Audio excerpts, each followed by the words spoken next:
Well, good afternoon, everybody. How's everybody doing? Good. Glad you were here this weekend. Glad you're here for this afternoon. It's going to be an incredible time together. Again, we're going to give Senator Eigel time to present and then be able to drill him with questions. I told him no pressure. I said we set him up this weekend that he's basically going to, reform all of Missouri and all of the nation and save the world for us. So we're super excited that you're going to come do that for us. So, No, really, we wanted a living room meeting today, a time to really get educated, to get informed, and to get inspired, that the church can take up our role that we're supposed to be to have impact specifically at the local level.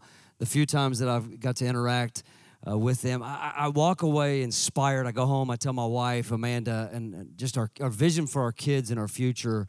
There's winnable battles, and this is why it's so important for us as the church for this to be the place, more than any other place, that we're having these kind of conversations. Carol, I'm going to have you go ahead and come on up. Carol's a dear friend of Senator Eigel, is going to introduce him.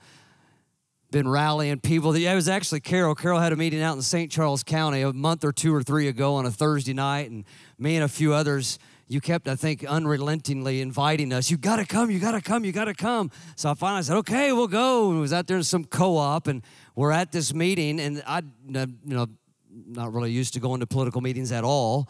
I walk in, and I tell you, an hour or two later, I left, and the whole way home, our civic engagement leaders was with us, a couple of our pastors. We were inspired, and I said, thank you, thank you, thank you for inviting me to this. Here you go. Hi. So, as he said, my name is Carol Pitzer. Thank you. Didn't expect that. I'm a leader on the Civic Engagement Research team here at Grace. You are in for a special treat having Senator Bill Eigel here today. He just happens to be my senator, and I am so honored to be able to introduce him to you. Senator Eigel went to Purdue University, where he met his future wife. He entered the Air Force, and they married in 2001, right before she entered the Air Force. Senator Eigel earned the rank of captain and is a decorated veteran for his service, overseas fighting for us in Operation Enduring Freedom. In 2006, he purchased a small company called St. Louis Skylights. As a businessman, Senator Eigel worked through the challenges of the economic recession in 2008 and 9. St. Louis Skylights was renamed National Skylight Solutions in 2010 as it grew to service all 50 states and remains one of the fastest growing skylight installation companies in the country.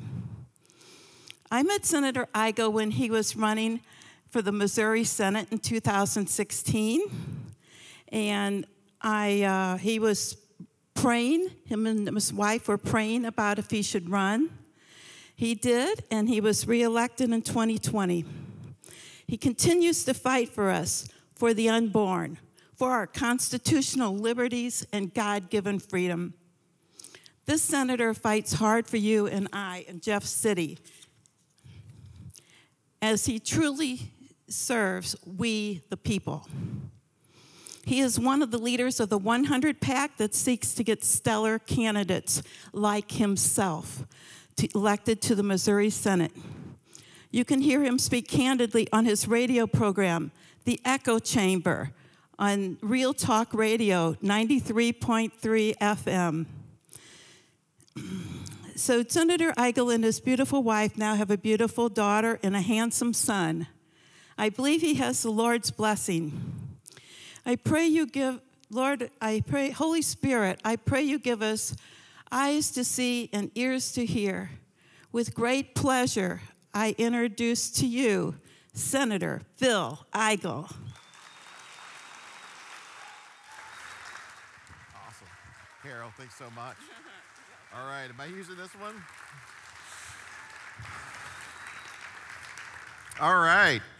First of all, thank you, everybody, for that warm welcome. I'm State Senator Bill Eigel, and we're going to talk politics today. Thank you so much for dedicating your Sunday afternoon to talk politics. Wow. First, before I get started here, a little bit about me. First thing you ought to know about me is I'm a Christian believer, and I believe that God and our Lord Jesus Christ is our only chance on this planet. So, in spite of, and I'll tell you what else. There's so many things going wrong in politics today that if I do have some difficult things to share with you today, but don't lose sight of that. Don't lose sight of that. There's a plan for everything. We're going to get through this. Don't fear the future. My background is basically three things. One, I was an Air Force officer for 8.5 years. Both my wife and I served. I was aircraft maintenance. Any Air Force veterans in here? Okay, we got some Air Force and even just military veterans in here. Serve country. Thank you for your service. All right. I got out of the Air Force back in 2007 and owned a business for 10 years. And before that, or after that, I guess, I made the decision to get into politics. And the reason I got into politics is probably the same reason that we're seeing more people get involved in politics today than ever before, and that is I saw something wrong with politics, right? Who here knows that there's something wrong with our politics, right? Everybody, regardless of where you are on the political spectrum, there's a lot wrong in politics. And that's why we're seeing more folks get along and get involved in the discussion, that whether it's something as simple as voting, whether it's running for office, whatever it is, people are getting involved because they see something is wrong. There's something wrong out there. And one of the things I always like to start off with is just a very basic question. And that is, given the fact that right now, everybody in this room, every single person in this room is giving more to government than they ever have before and that we ever have in the history of our country. You're giving more in terms of tax dollars, in terms of restriction, in terms of regulation than you ever have before. How many of you would say that in return for that record level investment in government, you're getting more than you've ever gotten from government before? Anybody feel like they're getting more than they've ever gotten for that return on investment in government? No? Nobody feels that way? That seems odd, isn't it? Because every year government gets bigger, right? Takes more of your money, tells you more things that you can and cannot do, and yet the general population seems to get less happy with the results. And in a way, it's easy to understand why, because if you go back to the founding of our country, there was never an intention for government to be this present in our lives. There was never an intention for government to be this powerful, and yet here we are. And so when I got into politics, it actually, back in 2014, had to do with Obamacare. Everybody's heard of Obamacare, right? I was a small business owner, and I went down to the mailbox one day, and I was looking at my renewal premiums for my company had about 24 people in it at the time, and just in renewal premiums from year to year, we're going to go up 70% to comply with the requirements of the Obamacare law, 70%. And I had avoided politics like the plague up to that point. And I had said, I don't want anything to do with politics because anytime I talk to government, the government either wants more money from me or it's telling me what I can and cannot do.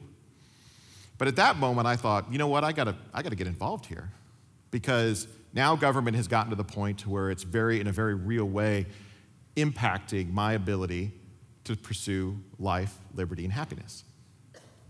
And if you look, since 2014, I think a lot of people are feeling the same way. And it's for a variety of reasons. A lot of folks were upset about how the 2020 elections turned out. A lot of folks were upset about how money is being wasted and taxes are going up. A lot of folks are upset about what's being taught in schools.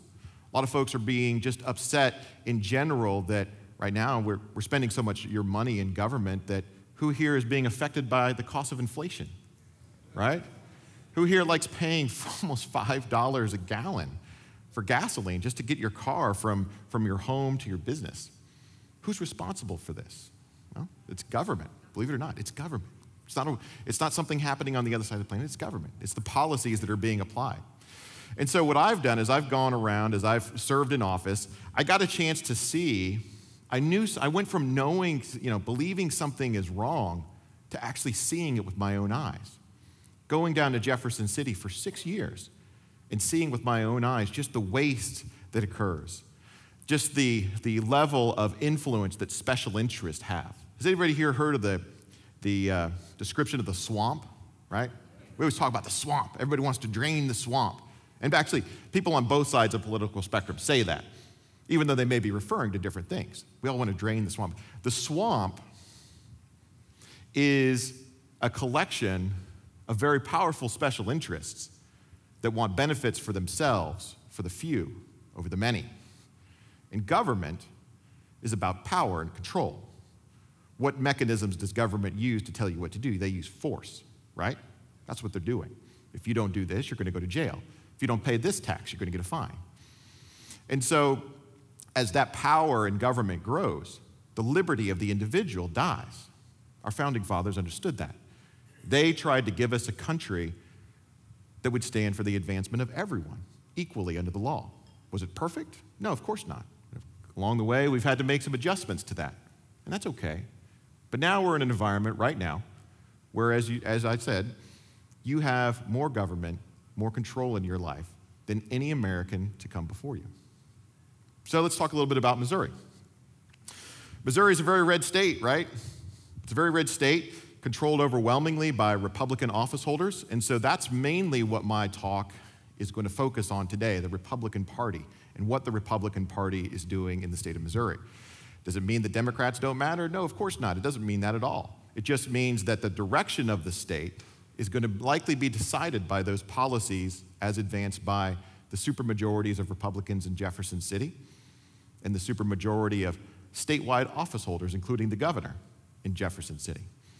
And in particular, the direction of the state is going to be determined in Republican primaries in the near term and potentially the medium term. And the type of Republicans that we send to office at the state level and at the local level are going to determine the direction that the state takes. They're going to determine if we continue to be on a path of out-of-control growth of government, or if we get back to a model of governing ourselves that involves empowering everyone here in this room.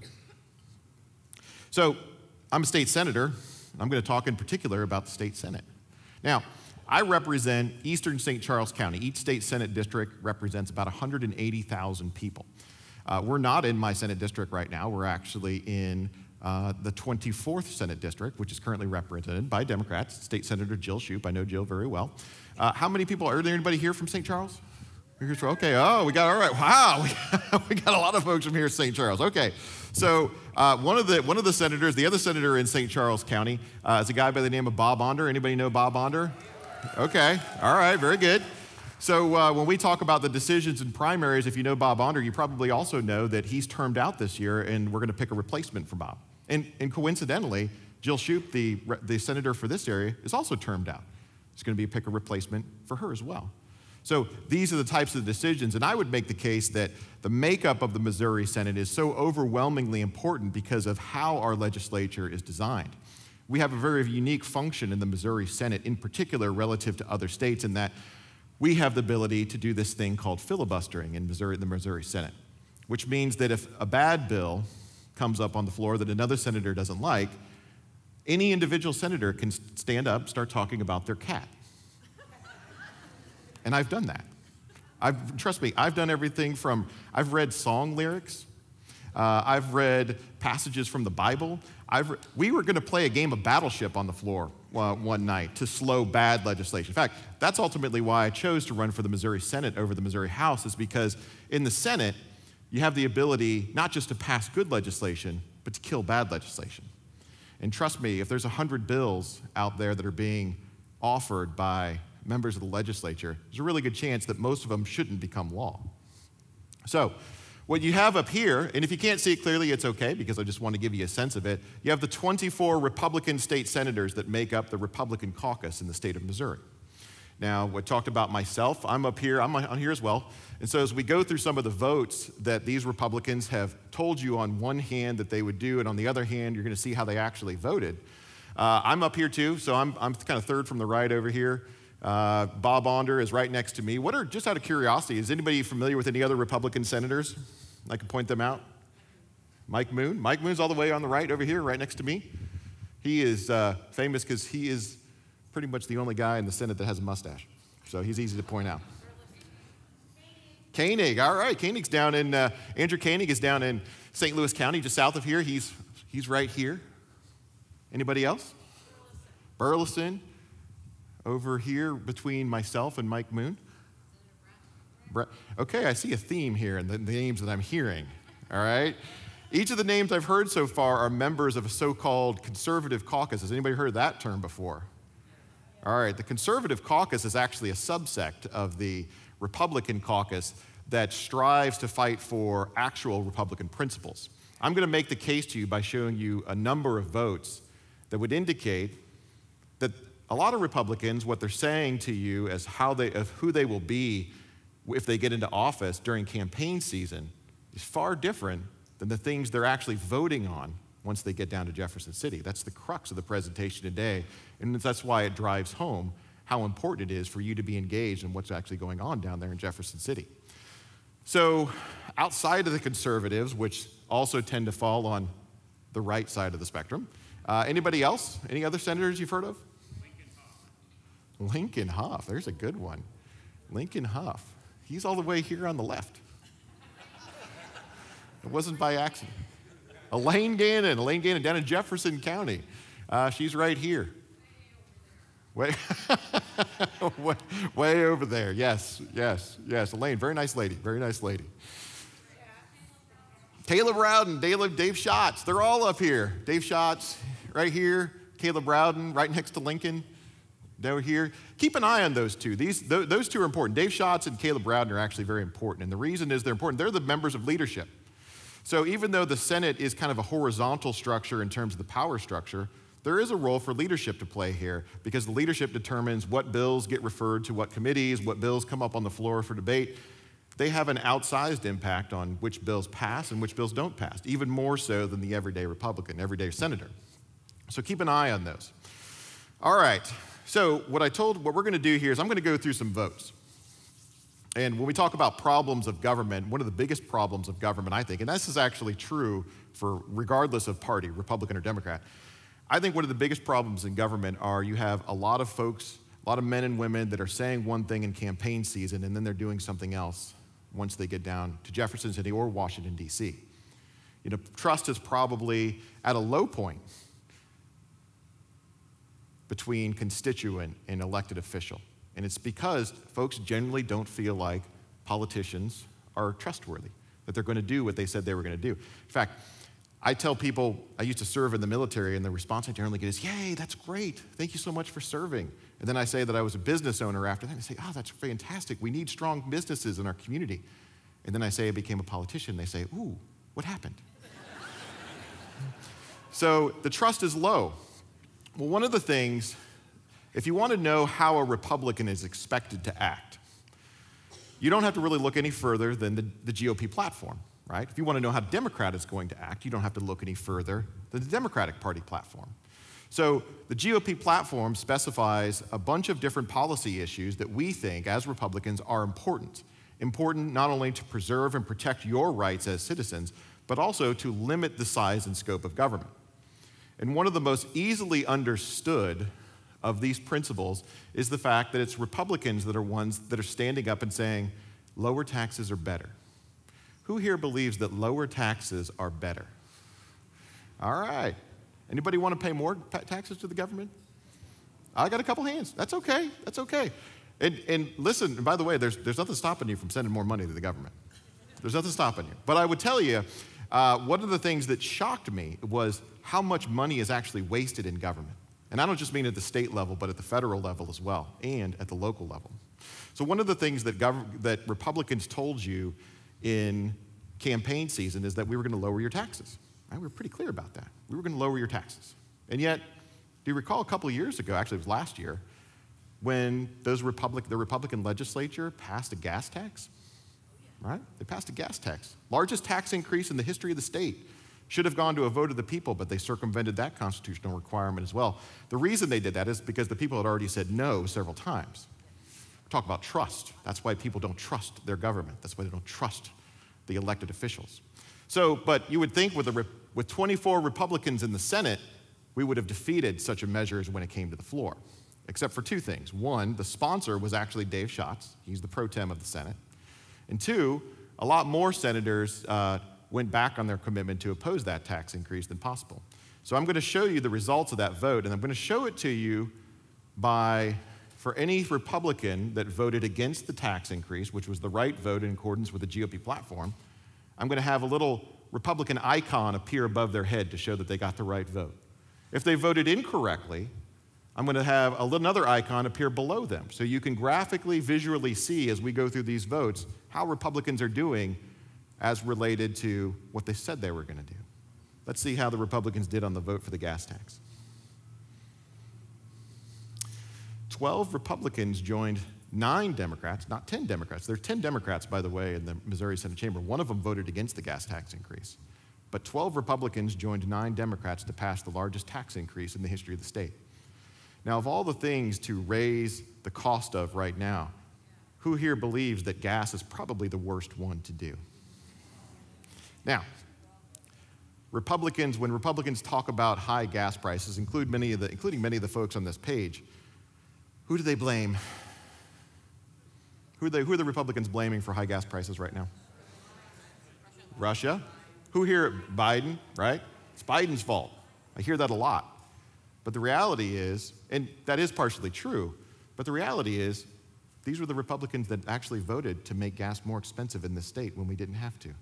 Of all the problems that face our government, I'll tell you right now, none of them have to do with a lack of money. The sacrifice from the taxpayer is greater than it has ever been. It's a failure on the part of every government agency to use those tax dollars more efficiently, and anytime a problem is identified, to simply respond to it by telling you we need more of your money to fix it. That's why things are getting worse in the country. But that wasn't the only tax-related issue that we got to vote on. There's a couple more issues that we voted on. One is personal property tax. Who here likes paying personal property tax, right? How many of you know that out of 50 states, only 21 out of the 50 states actually have a personal property tax on vehicles? How many knew that? Many knew that? A couple knew that? And of those 21 states that have a personal property tax on vehicles, Missouri has the 3rd highest rate of personal property tax in the entire country. Did you know that? A lot of folks don't realize that. I did. I didn't actually know that before I got into politics, but as I went down there to pay the bill on December 1st of every year just for the crime of owning a car, it occurred to me that because every household in the state owns an average of 2 cars, it's actually a little bit over 2 cars, every household in the state, having such a high rate of tax on something that affects every single household is incredibly regressive, and it hammers our working and middle-class households. So I came up with this idea, shocking, let's get rid of it. That's right, every single one of them, every single one of those households, actually, let me take a step back. Every single one of the government entities that's taking revenue from personal property tax, and there's a lot of them, guess what they all have in common? They all have in common the fact that they have record amounts of money right now coming in to their bank accounts. There isn't a government agency in this state, federal, local, that has ever taken in less money than it has right now. So if there were ever a time to give our middle and working income class households a break, more so than other households, now would seem like a good time to do it. The other thing that we took a vote on relative to taxation is the income tax. You know what would you say, what would anybody say is the biggest problem facing our Missouri economy right now? What's the thing that we lack? We lack workers, right? I mean, if you leave here today and you go by every restaurant, every gas station, every business on your way home, it's almost certain that they're looking for people. They're looking for workers, right? You know why we don't have workers? Because the population of the state isn't growing. Because people aren't coming to Missouri like they are in places like Texas and Florida, Tennessee. Those places are growing. So when they have short-term shortages in workers locally, they have more people moving to that state that they can draw from to fill those positions. But Missouri doesn't. Our population has been stagnant for a generation. As many of you probably already know, we lost a congressional seat in the redistricting, the census, the 2010 census, and at the rate we're going to lose another one in 2030 as well. So when we talk about the income tax, the number one statistically correlated policy that's been implemented in high-growth states like Texas and Florida, Tennessee, Nevada, is the lack of an income tax. And these states have found a way to fund their government that doesn't include punishing people for producing. It's the number one thing. Number one correlation. In all my time in politics, I haven't been able to find something that correlates that greatly. And so we also took a vote in the state of Missouri, this past year, to get rid of the income tax in the state of Missouri. And I've said repeatedly, and oh, by the way, you know another state that's growing very fast because they don't have an income tax is Washington State. It's a blue state. So a lot of the policies that I'm talking about are not partisan policies, Republican versus Democrats. They're just policies that work. And so in the state of Missouri, we took these two votes on issues here in the Republican caucus. Now, I'll say as a caveat, every member of the Democratic caucus opposed each one of those. But let's see how the Republicans did on those two votes. Neither measure made it over the finish line. And when we're trying to pass good policy and do the things that we said we were going to do in campaign season, but I could only get about half of the Republicans to keep on that commitment, it's easier to understand why big conservative policies that could be of huge economic benefit, why they're not occurring. Here's one that Republicans talk about a lot in campaign season. I believe that life begins at conception. I believe that abortion is the taking of that life. I believe that our public tax dollars should not be used to fund either abortions directly or should not be used to fund abortion providers like Planned Parenthood. That's very simple. All right. Now, you've probably heard that a lot from Republicans, right? We talk about this in campaign season all the time. We want to get public dollars out of Planned Parenthood or anybody else that is funding abortion because it all goes to the same bank account. And so we actually, for many years, Republicans had put language in our budget bills that we would pass every year that specifically said, you can't use any of this money that we're appropriating to fund abortions or any abortion providers. But a couple of years ago, the Supreme Court came out and said, that is what we call legislating from the budget. You can't create law through a budget bill. You have to do it through a separate bill. It's kind of a parliamentary maneuver.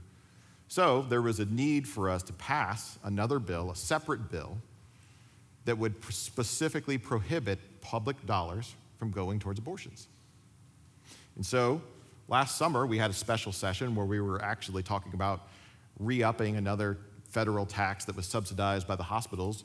The Conservative Caucus, in particular, brought forth language that specifically would prohibit any dollars, any public dollars, going to any abortion providers in the state of Missouri. We felt very strongly about how often we had talked about pro-life credentials, and this is something that we could directly do. We also talked about MONA, another social issue. Anybody heard of MONA in the state of Missouri? Okay, that is the Missouri Non-Discrimination Act. It sounds great. What a great title, right? But what it did is it would enshrine special protections for LGBTQ members in state law that other folks wouldn't have. Now, I'm actually opposed to special protections. And we have to understand that when we have an environment where government treats one group of individuals differently from everybody else, that's bad for everybody. And that could be in a social sense by giving special protections to one subset of the population, in this case, LGBTQ members, but it's also on a broader, it could be in an economic space. A couple of years ago, I'll give you another example, we had a bill to give a special group of tax credits to General Motors. You probably heard about this in the news. We were going to give them $75 million to upgrade their plant out in Wentzville.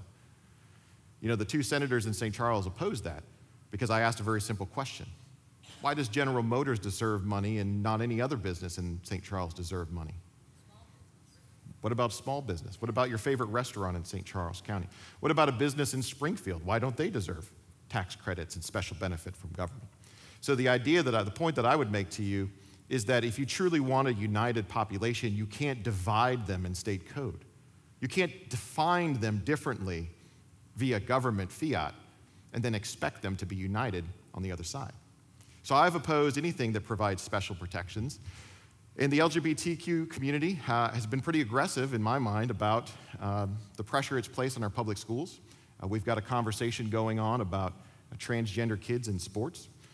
And so the GOP platform says we're going to oppose these efforts. We're going to oppose these efforts to put special protections in the law, and we're also going to support efforts to defund Planned Parenthood and abortion providers.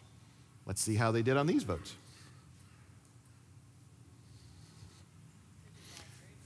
So the point again I want to make here is these are all Republicans. We don't have our Democratic senators on one side and the Republicans on the other. These are all Republicans. And on the issues that you're going to constantly hear Republicans talk about in campaign season, they're only scoring about 50% when they're actually called to make the votes. Now, if they were here, let's take a step back real quick. If they were here right now and they were standing next to me, one of them was standing next to me, and they had a chance to respond to this vote, I guarantee you they wouldn't tell you, yep, I voted, I just wanted to vote to fund Planned Parenthood. They would say something different. In fact, I'll give you an example. One of the senators that voted against the Planned Parenthood measure was a guy by the name of Mike Searpoy, right here. He represents a district outside of Kansas City, the Lee Summit area, western Jackson County. Actually, it's an area very similar in demographics to St. Charles County. And if he were here, because I've heard him give this answer, he would tell you, well, the reason I voted against that Planned Parenthood amendment that would have defunded Planned Parenthood is because I was concerned that the bill we were going to put it on would have made a change to our Medicaid program that the federal government would have frowned upon, and they may have retaliated against us by withholding federal dollars from our Medicaid program. I know he would say that because I've heard him say that. Now, my question has always been, if our founding fathers were here today and they heard that a state legislator had voted against their conscience because they were afraid of retribution and the loss of federal dollars from our overlords in Washington, D.C., what do you think that they would say to that? When I've told you that I believe that none of the problems can be solved in this state by more money, I would tell you also that all of the problems we face as a society are going to be solved at the state level. If you're waiting for solutions to arrive from Washington, D.C., prepare to be disappointed. It's hard enough to push good solutions from the state, which was the original foundation of government in this country. Now, I'll also tell you that while a lot of what the federal government does, all the money that it spends, needs complicity from the state government to do so. You heard about all that money they're spending in D.C. that's actually causing the inflation? They can't spend most of that money without complicity here in the state. And yet, because we are so addicted to federal money as a state, it's influencing our policy decisions as well. This is the corruption, this is the swamp that we always talk about, right? How many of you here know, what percentage of our budget that we pass in Jefferson City comes from the federal government? Anybody know? 50%. 50%. One of the things you'll also hear from Republicans in campaign season is that they passed a balanced budget. We passed a balanced budget this year. But I'm here to tell you, if 50% of your dollars came from a federal government in Washington, D.C. that printed or borrowed half of those dollars, you don't have a balanced budget. You have a mess where you've lost state sovereignty. Because if somebody's giving you 50% of your income that you need to survive, guess who has the power in that relationship? Anybody here believe in the 10th Amendment, states' rights? All right? As long as that budget stays where it is, the 10th Amendment is irrelevant. And that's a sad commentary on where we are. All right.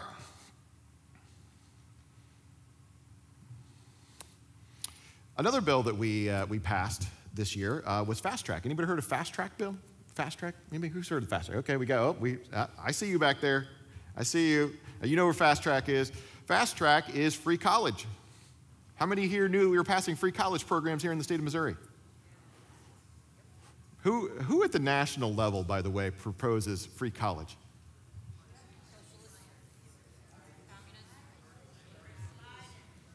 Bernie Sanders. I heard a lot of answers there. I liked it. Bernie Sanders, he's actually very upfront about, hey, he believes everybody should have free college. The government should pay for it.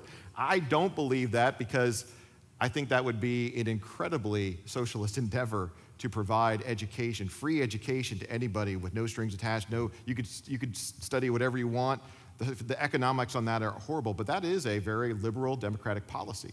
And yet it was a Republican supermajority that passed the idea of free college under the fast track program here in Missouri. Now, I will say that it was a limited free college because only certain individuals qualified for it. You had to meet certain income requirements, you had to meet other demographic requirements. So it was a special benefit, not for everyone, but for the few. What about citizenship?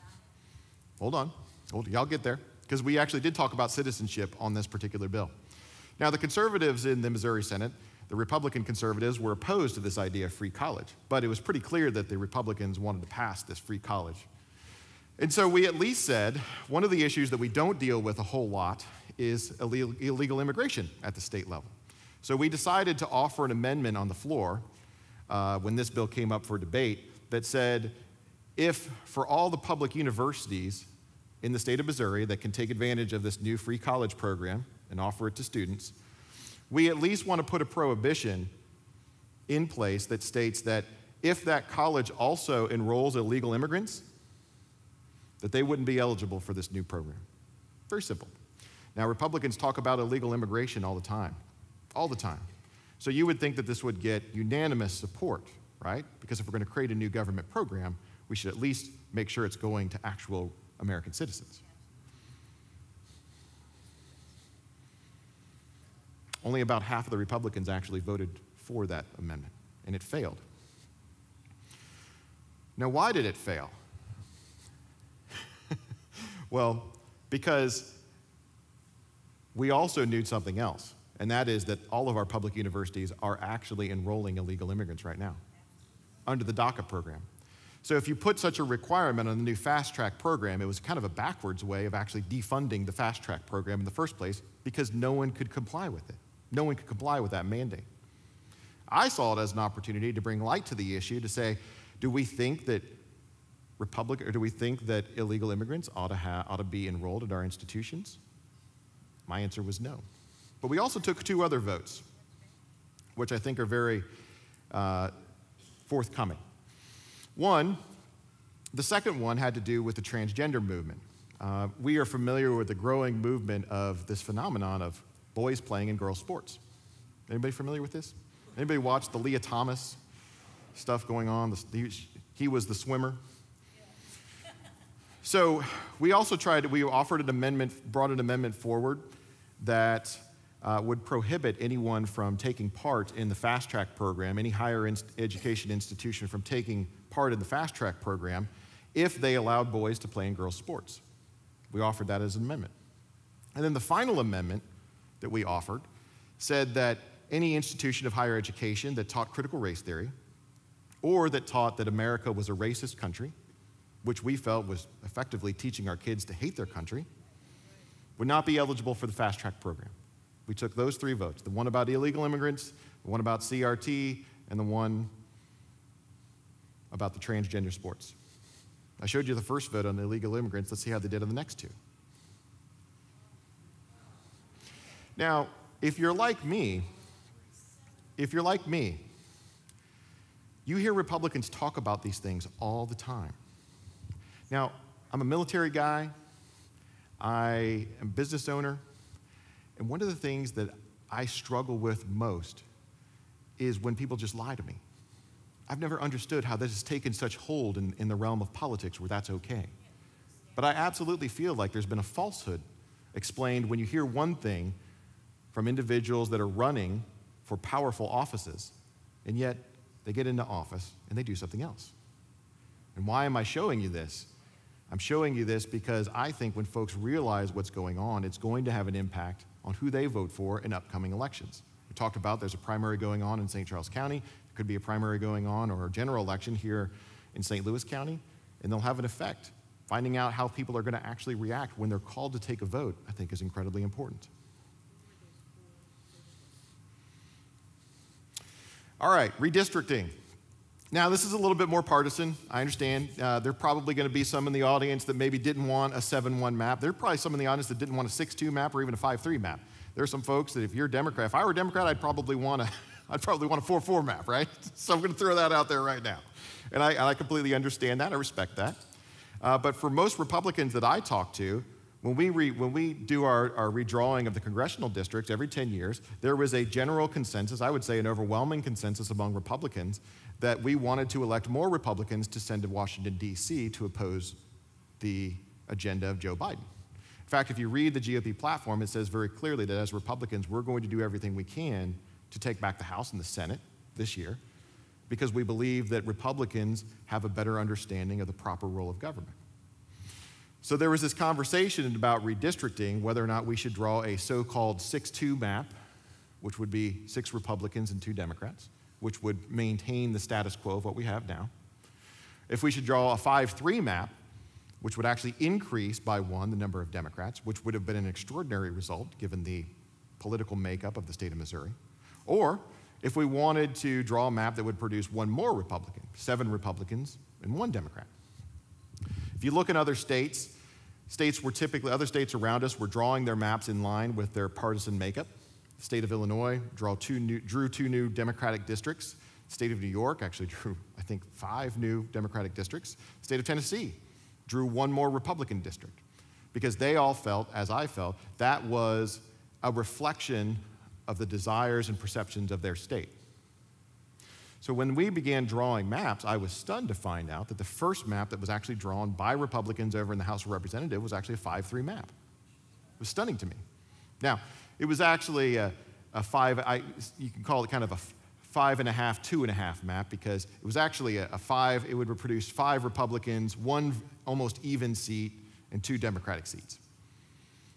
But we could draw maps that would produce, without question, 7 Republicans and 1 Democrat. And as I got more feedback from the people that sent me, it was clear to me that a lot of folks wanted a 7-1 map. The Conservative Caucus, when those maps came over to the Senate, the Conservative Caucus offered 7-1 maps on the floor. In fact, ironically enough, the margins in those 7 districts on the 7-1 map were actually greater than the Republican margins in the 6-2 and the 5-3 maps. Think about that for a second. How did that happen? So we took a vote on that, and this is what it looked like. Only 8 Republicans voted for a 7-1 map. A lot of Republicans are disappointed. I used to joke that there are 3 million Republicans in the state of Missouri, and about 50 of them wanted a 6-2 or a 5-3, but unfortunately of those 50, 20 of them happen to be in the Missouri Senate. So you can see that there's a pretty big divergence in the type of votes that are being taken in the Missouri Senate when it comes to comparing those votes to the Republican platform. And so when I talk about it's important to be engaged in the primary process, which takes in August, it's those primaries that are ultimately going to determine the short and medium-term direction of the state. And if we don't get involved, whether it's voting, whether it's supporting the right candidates, whether it's running for office yourselves, we're going to continue to see results that are out of step with what we're being promised in campaign season. So everybody see that line, the black line I just put up there? The reason I'd also put that this is important is that if just the 8 Republicans on this side of the line are willing to join with the Democrats, that's a majority of the Senate chamber. Look how often they're joining with the Democrats on the biggest issues that come before the chamber. From a Republican perspective that believes in the proper role of government as being the protectors of your rights, this, I believe, is the heart of the problem that we have. On the other hand, in order to get big Republican stuff done, in order to get big protections done to your rights, in order to lower your taxes, I got to convince all 18 of the Republicans on the other side that it's a good idea. You can see how difficult when my challenge was, because I wanted to eliminate your personal property tax, that right there is the challenge I had to overcome. Believe it or not, I was able to get 14 and then 15 votes on the elimination of personal property tax. You need 18. And you can see pretty much where I ran out of steam on this map. So what's the solution? Well, as I mentioned, former Senator Jim Lemke and I are going around giving this presentation talking about the 100 PAC. What is the 100 PAC? The 100 PAC is a political action committee that talks about, one, does education on the votes that are actually being taken, and two, actually puts forward and supports candidates that we believe are going to actually do what they said they're going to do in campaign season, and we try to influence the outcomes of the primaries, in particular the open seat primaries. So what have I done here?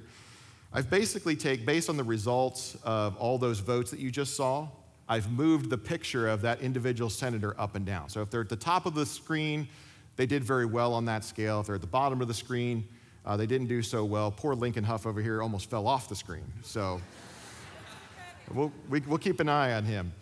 And I've also removed the picture of any senator that's actually termed out and won't be returning next year to the Missouri Senate. Now, those gaps, those open seats represent 6 seats. There are 6 seats that have an open race, an open primary that's going to be filled one way or the other by a Republican because they're not competitive in the general election. They're going to be filled by a Republican. The question is, what type of Republican? If they're filled by someone that shares the principles and is willing to vote for the principles of the GOP platform, if they're willing to vote for lower taxes, if they're willing to vote to get the budget under control, if they're willing to vote for all of these things, then we can make a pretty big difference in the makeup of the Senate and the type of legislation that comes out of the Senate and actually gets passed into law. If I line them up, you can see that it has a pretty big difference. Each one of those red rectangles would represent a possible actual conservative being elected into those spots. And they're all over, these seats are all over the state. As I mentioned, one's in western St. Charles County, replacing Bob Onder. One is in Jefferson County, replacing Senator Wieland. One is in Springfield, out in the suburbs of Springfield. One is in northwest Missouri. They're all over the state.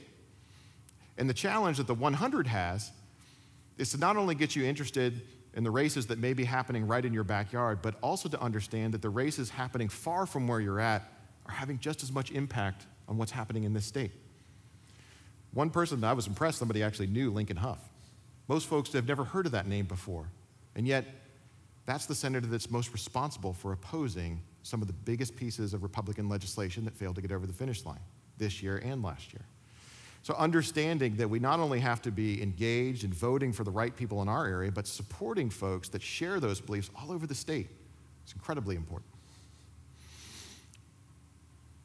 All right, who's going to fix this mess? What? That's a lot of pressure. I've been trying. They said that earlier, that I was going to fix everything. I'm thinking, whew, high expectations. Whew, okay. The right answer was we all are. We all are. What I have found, trust me, what I have found out is that one person in government is not enough. And it can be very much a lonely battle, especially in Jefferson City, where there are a lot of folks that are paid to be your friend down there, and they are not concerned about eliminating your personal property tax. They are concerned about getting benefits for a small group that they represent. But if we work together, we can get the right people into office. What can we do? What can you do to help, right? Vote. This is so easy. Sometimes it's so easy. The number one thing you could do, so many people leave that and don't turn out just to vote in the elections. And I don't just mean the general elections, but the primary elections as well. The primaries have an overwhelming impact. I'll tell you, when I first got elected in 2016, I had never run for office before. I was a complete unknown. I knocked doors for like a year. In fact, I know there are people in the audience whose door I actually knocked on in that race, right? I see the Enos sitting out there. You guys are nodding. I knocked on your door. It took a year's worth of effort. And I was running against an entrenched state representative at the time who had a lot of name ID, had a lot of money, and I won. I was successful in that race, but out of 27,000 votes cast, I won by 385 votes. So when I say every vote counts, I mean it. The speaker of the Missouri House right now is a guy by the name of Rob Vescovo. The Speaker of the Missouri House is generally considered the third most powerful position in all of Missouri politics, because the House is a very vertical structure, so the House Speaker has a tremendous amount of leverage and influence on what comes out of the House of Representatives. Rob Vescovo is just finishing his 4th term, and he'll be termed out. When he was elected the first time, he won by 9 votes. 9 votes. So every vote does matter. And there are folks now wondering, how do we make a difference? How can we get involved? This is how you get involved. The first step is to vote. 2, run for office. I know that sounds scary. Trust me, it is. But I don't just mean state Senate seats, and I don't just mean state representative seats. I'm talking about local elections. One of the first things I found when I started to build a political network, going all the way back to when I didn't have gray hair like I do have right now, one of the things I found is that there is a need at every level of government to get folks engaged that understand the proper role of government. In fact, by the way, if you ever have talked to a candidate, that's the question you should ask them. What do you believe the proper role is government? You don't have to ask them, specific, partisan level. What do you believe the proper role of government is? They ought to be able to answer it in one question, in one sentence. That's it. The proper role of government is to protect the rights of its citizens. That's it. It's not to give you free stuff. It's not to live your life. It's not to make your decisions. It's to protect your rights so that you can pursue whatever dreams that you have for you and your family.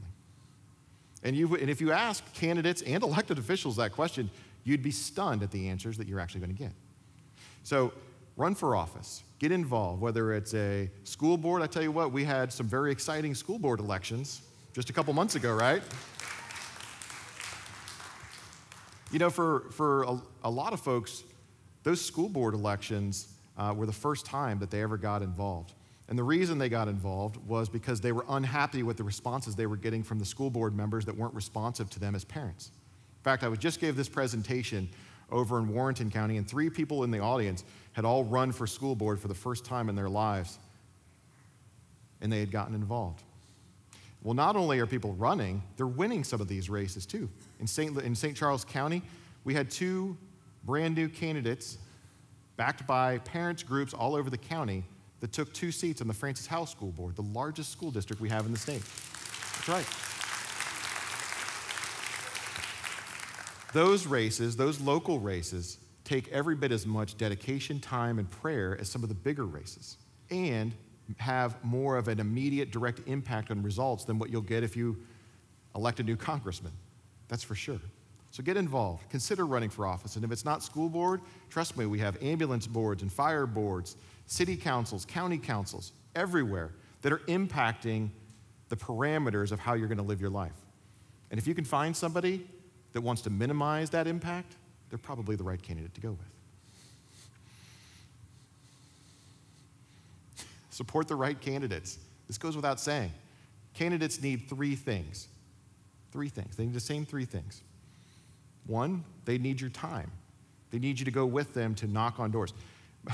Before I ran for office, I had knocked very few doors. The last time I had gone and knocked on doors with a message of some sort when I was 11 years old selling cookie cakes for my Little League baseball team. That was the last time I had knocked on doors. When I got involved in politics, I started knocking on doors, and I immediately thought that when I told folks that I was running for a political office that they would slam the door in my face, right? That's what I thought. I couldn't be further from the truth. In my first election, we knocked on 35,000 doors. And out of 35,000 doors we knocked on, I probably talked to 15 to 20,000 individuals. Out of 15 to 20,000 individuals that I actually spoke with, less than a half a dozen of them just shut the door in my face. Every one of them wanted to talk to me and let me know what they were seeing as wrong and what I could do to help. So get out there and knock those doors. They need your time. 2, they need your money. There's no question. We live in an environment where everything from Facebook to Twitter to commercials to radio to you name it, it costs money to get a message out. The good news is that we have the right message, that less government is better. And if we support those folks that have the right message, that message, as we're seeing over and over, will win. And finally, most importantly, they need your prayers. I mean, I can't tell you, as a guy that won, we spent, in my race, we spent hundreds of thousands of dollars. I made mistakes, lots of mistakes as a first-time candidate. We all do.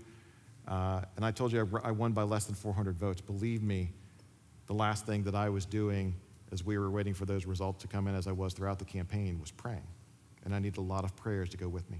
So those 3 things are the same things that all candidates need. And finally, if you're inclined, help us join the pack. We're going to make sure that some resources get to the right people across the state.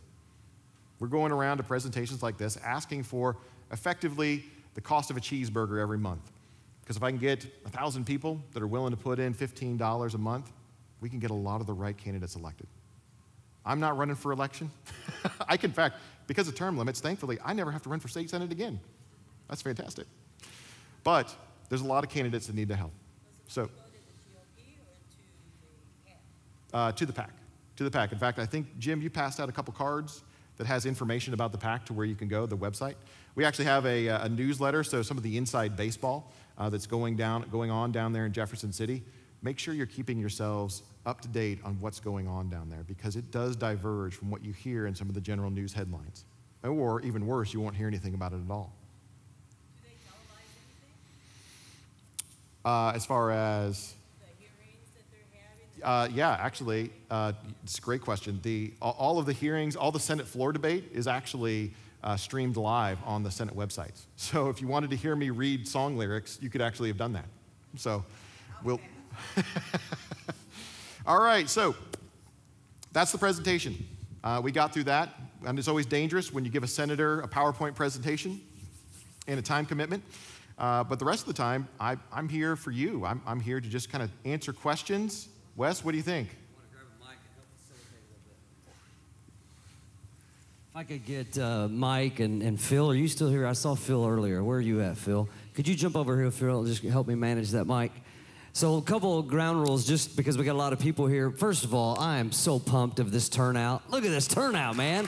Place is almost packed. Love it.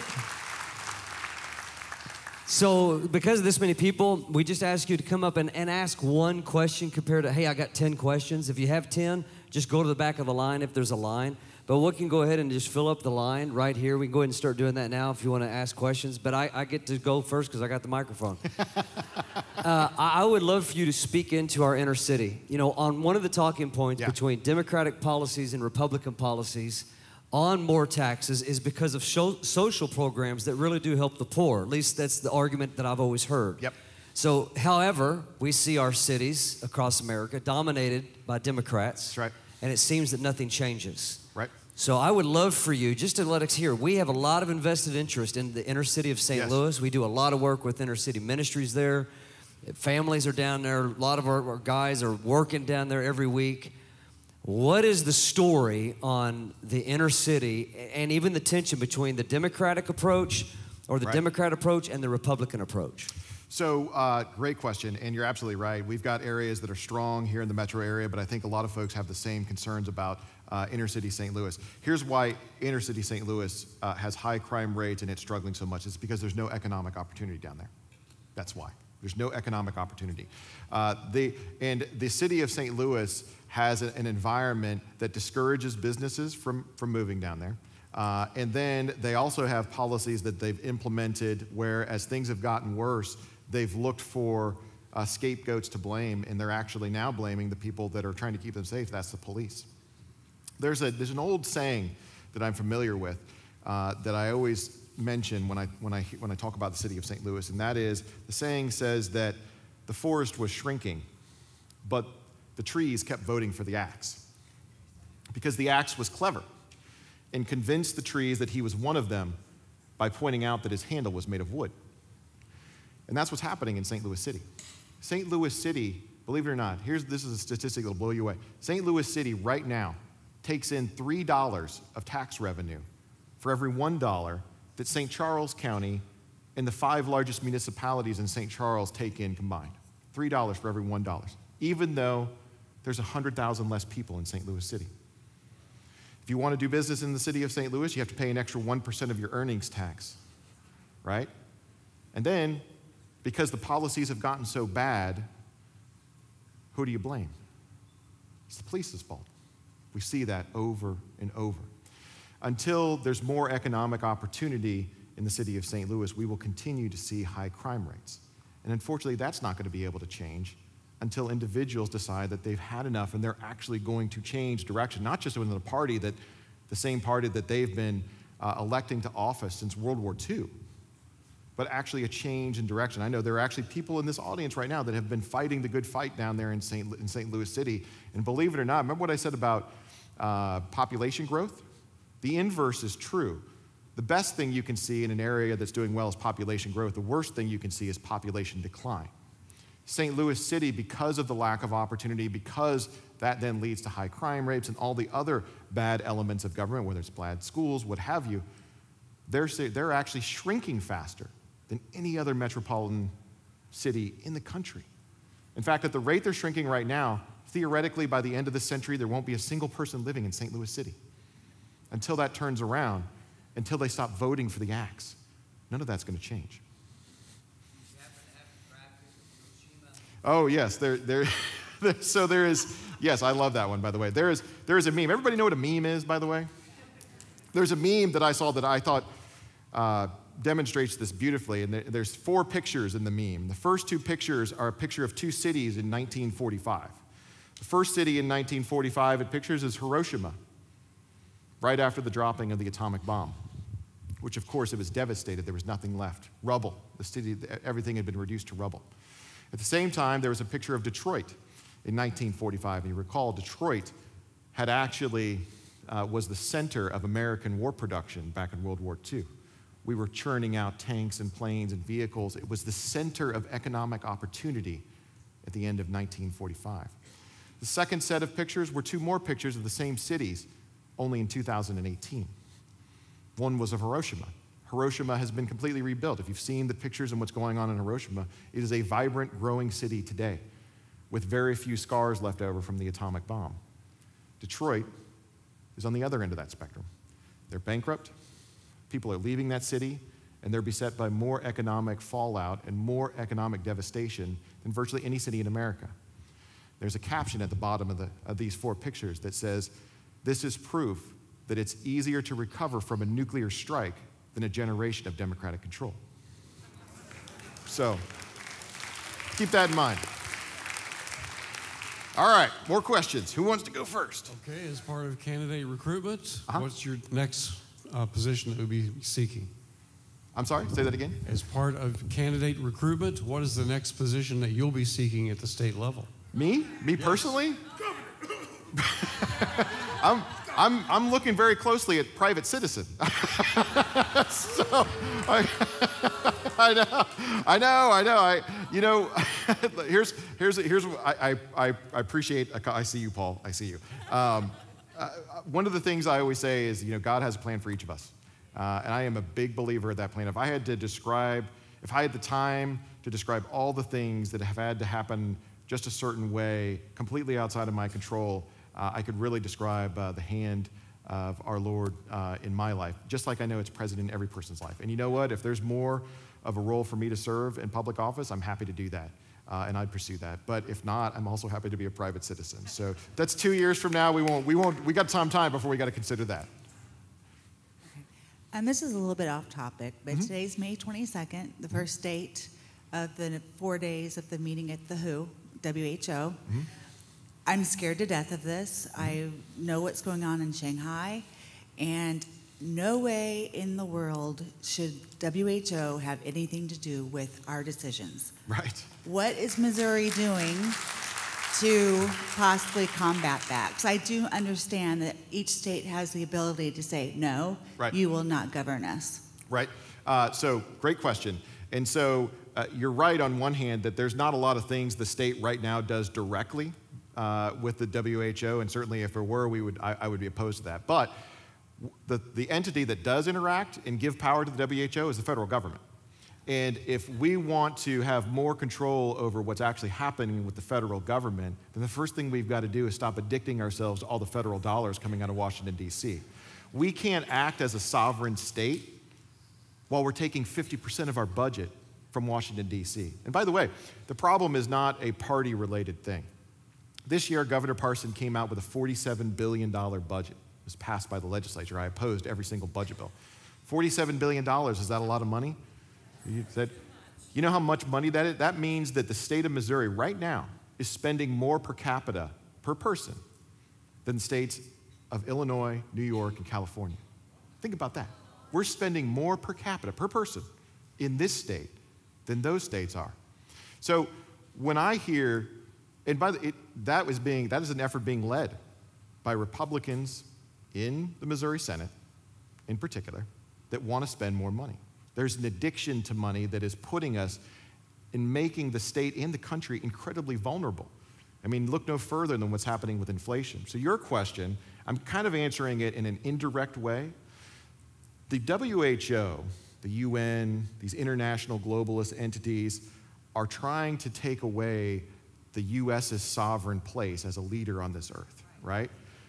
Just like that's happening, the federal government is addicting the states and taking away the state's sovereign control of the federal government. So the best thing that I can do to address that question, because we don't address it directly at the state level, is by pushing back on the size and scope and influence of the federal government that it has on Missouri. And so when you hear about Republicans or Democrats, quite frankly, that are voting for budgets that are $47 billion, and by the way, that's up from $35 billion a year ago. It's up from $20 billion just since 2010. That's where the real problem lies, because we've forgotten what the proper role of government is. One of the things I'm angry about the gas tax is not because I don't think we should have good roads.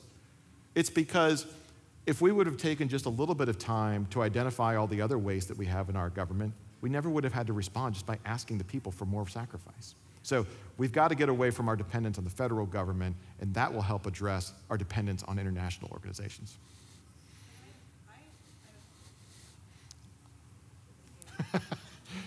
That's okay. That's okay. Yes.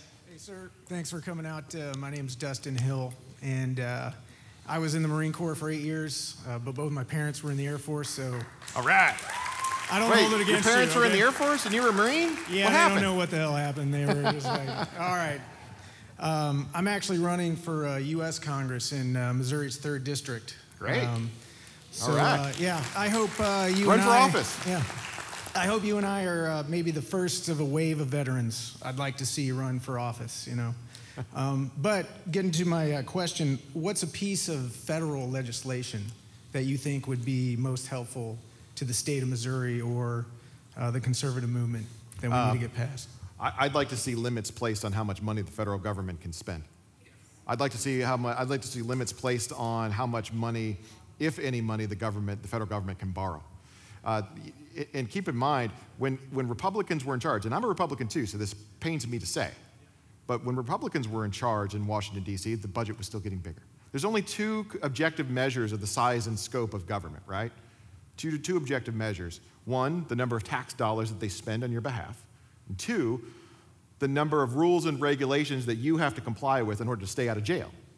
So by both of those measures, both parties have grown government more so than we've ever seen in the history of our country. So the legislation I'd like to see are limits on their ability to do that. Hi. You mentioned that half of the Missouri budget comes from the federal government. Mm-hmm. How do we get that to 0? That's what I struggle with, because every single person or every single dollar in Jefferson City is going to some entity or some organization that doesn't want to lose that dollar. All right. Now, some of the answer is easy. I'll give you a couple examples. 1, we have a 55,000 person workforce, 55,000 people in our state workforce. By the way, it's twice as big as some other states that are our size, like Indiana. Indiana has half the state workforce. But of those 55,000 positions, 5,000 of the positions are empty, but we pay for them anyway. Think about that. How many people knew that? I didn't know that before I got in. We pay for 5,000 empty positions, which cost the state $350 million every year, and nobody really knows where the money goes. It's actually bizarre when you think about it. Here's another one. I'll give you another example.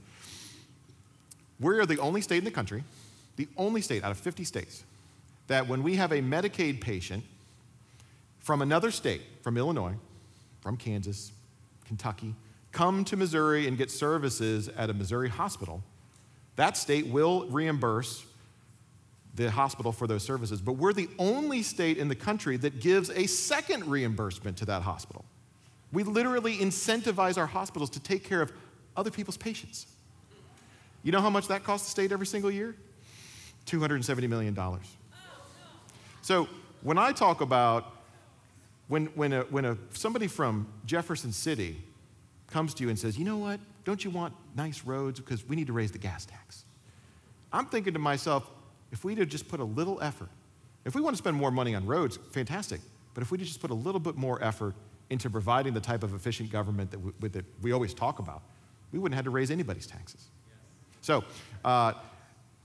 part of it just comes from the understanding so those are some specific examples. Some of the understanding just comes from the general idea that every time the federal government offers us a dollar, whatever that dollar is, however they spend it or print it or borrow it, every one of those comes with a catch.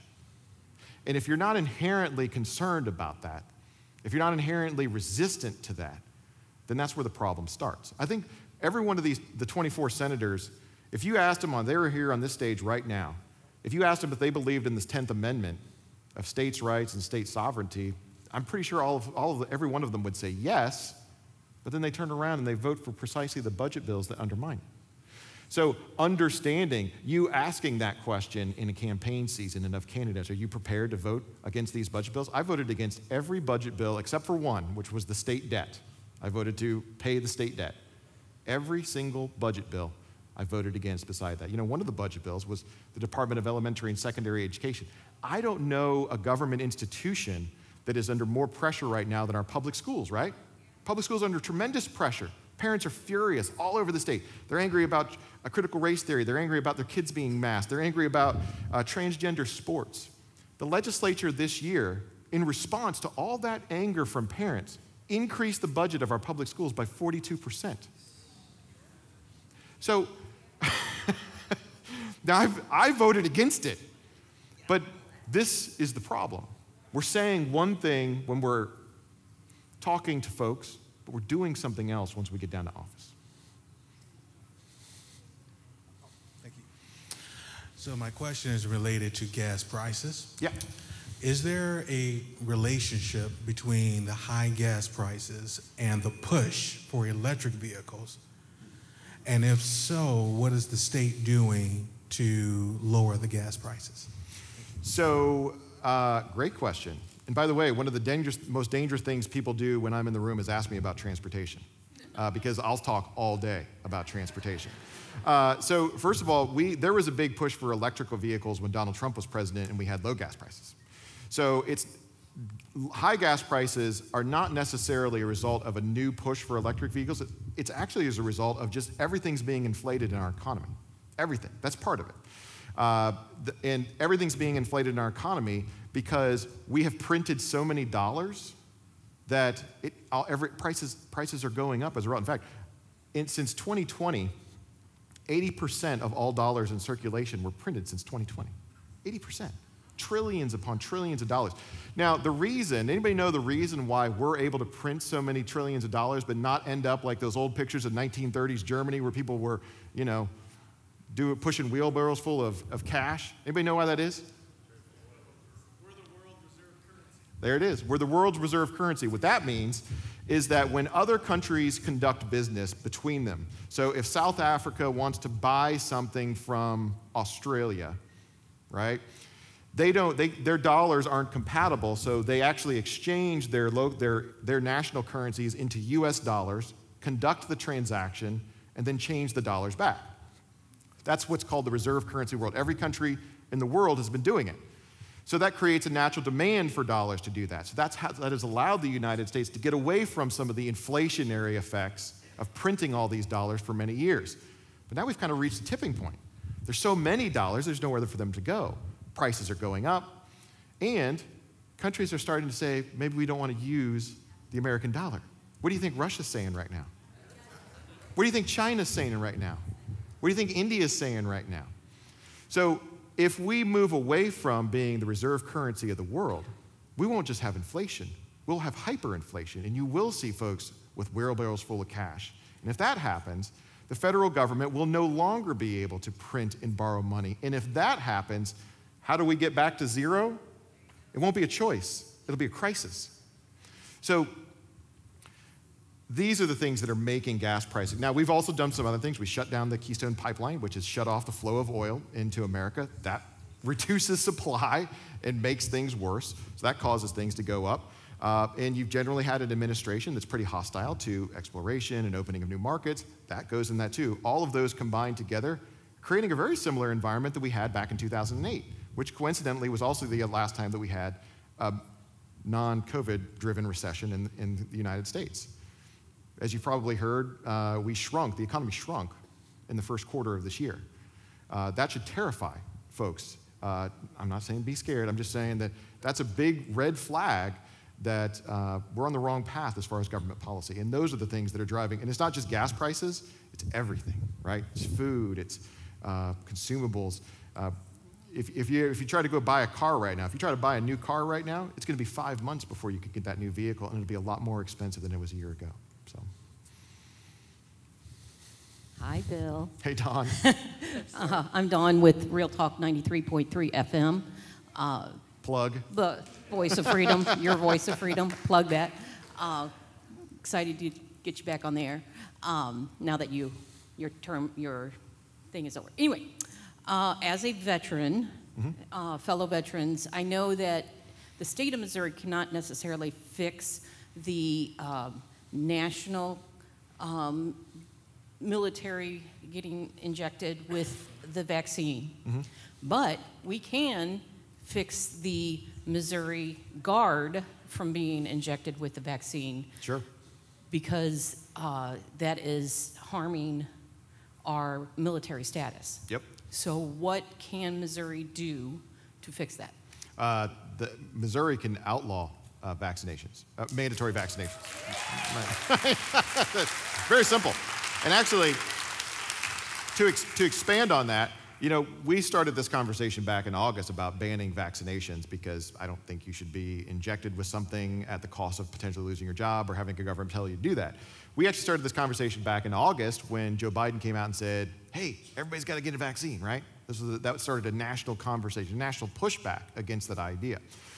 16 senators out of 24 Republicans, 16 of the 24 Republicans signed a letter to Governor Parson at the time asking him to call us into a special session to pass legislation that would prohibit vaccine mandates in the state of Missouri. He decided not to do that. In fact, at a winter conference meeting that the Senate caucus had with him, he come into the room and he's telling us about all these things that he thinks are going right in the state, and he takes questions from some of us senators. And by the way, I love being the guy that gets to ask questions, right? I love that. I raised my hand and I asked Governor Parson, I said, Governor, I just want to be clear. Do you believe that someone should be forced to take a vaccine over their own objection at the cost of losing their job? Or do you believe a government entity should be able to force someone to get a vaccine that they're not comfortable with? You know what he said? Sure, you could hear a pin drop in the room when I asked that question. Every other senator's like, uh-oh. He looked at me and he said, well, you know, Bill, I think the legislature ought to decide. That's what he said. Let me ask you another question when I say that. If I had been talking to Ron DeSantis, what do you think he'd have said? Right?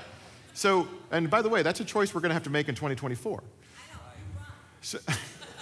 So we went into session because the governor didn't call the special session. 6 Republican senators filed some version of a vaccine prohibition. 6 senators. It took months to get the bill out of committee, and it was ultimately opposed and defeated on the floor by Republicans because there was a particular special interest that didn't want to see that go into effect. The special interest in question was the Chamber of Commerce. They were saying that we should let businesses decide. Now, listen, I'm a business owner myself, right? I get it. I want to have control when I'm a business owner, but that doesn't give me the right to demand that someone get a vaccine they're not comfortable with and then take their job for it. We talk about protecting your rights. We should have protected this right. We had the legislation to do so. The reason we didn't, you saw the reason we didn't up on the screen today. Hi, Bill. Hi. I had the privilege to go up to Jefferson City, take a vacation day, go up to Jefferson City and meet some of the senators to help talk to them about the transgender sports. You spent a vacation day in Jefferson City? Yeah. God bless you. I mean. It was quite a thrill, let me tell you. Okay. It was especially a thrill because I got to have a long conversation with Senator Elaine Gannon. Yeah, yes. 27% approval rate. When according to the conservative PAC, I didn't know that walking in, so I'm glad to have had that experience because it was quite a debate back and forth. I bet. And it helped me to become a better and more informed person. Good. I then found out later, if I'm correct in this, that she also sits on the DeSoto School Board. She does? Okay. She I did not know that. does. So Interesting. it seems funny, I guess it's in the House that you guys pass the budgets, but it seems funny that you're sitting on a school board and asking for money from the government, and then you come up to the government on Jefferson City and you pass that. Yes. So my question is, I did not know that. how can I find out if this is actually illegal? How do I investigate that? It seems like it should be illegal. I'm just trying to get my head around that she's a member of a school board. Does the school board have an exemption? Is it, and it's not paid, probably, right? Okay, that's what it was. There is a prohibition, excuse me, from me holding another office that pays me, which has led to some usual. I think that there's a state rep that it was actually the mayor of New Melly but it wasn't a paid position, so you can get around that. Now, I will tell you that he's been voting great for us as well, so that's clearly not a problem in his case. But that doesn't preclude us from passing legislation that puts a further limit on legislatures' ability to serve in a role that may cause a conflict of interest that you're saying. Absolutely, no question. Yeah. Yeah, and actually, that's a really good point. That reminds me, Rule 91 in the Missouri Senate rules allows an individual who has a conflict of interest to recuse themselves from voting on such a measure. There's a senator that I'm thinking of right now that is actually employed by one of the utilities in the state of Missouri, and he does recuse himself on every piece of utilities legislation that comes up. I didn't know that she was a member of the school board. She voted yes on the DESE package that increased the funding, so, yeah. There was a bill about something with school boards. I was going to ask that question, so. But I got this email back. The Senate was trying to add an amendment that said that if there were teachers that were teaching transgender stuff, that they would be held accountable. Does this one sound familiar to you? It could have been part of the broader discussion just about transgenderism in high schools. I'm not familiar with the specific legislation. Okay. But it could have been there, because I don't sit on the education committee. Because it came later than the transgender sports, earlier than transgender. Anyway, I got an email back that said, I too am concerned about this, but it won't pass if we add this amendment on. Oh. Yes. And then I think I know who that email was from, as a matter of fact, because I've heard this over and over. Yeah, a lot of people got that email.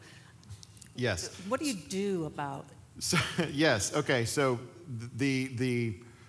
one of the things I hear a lot, when we talked about CRT, we talked about transgender sports, there was a bill filed by Senator Mike Moon called the SAFE Act and the Save Women's Sports Act. And so it basically said if you're transgender, you have to, or it actually didn't say transgender, it said if you're a boy, you got to play in boys' sports, you can't play in girls' sports. And there was a response, and I actually saw the response. It was from Cindy O'Loughlin, who she was saying, hey, if we try to put that on other education bills, it's going to kill those education bills because then the Democrats will filibuster it, and all the education legislation will die. My response to that is great. Fantastic.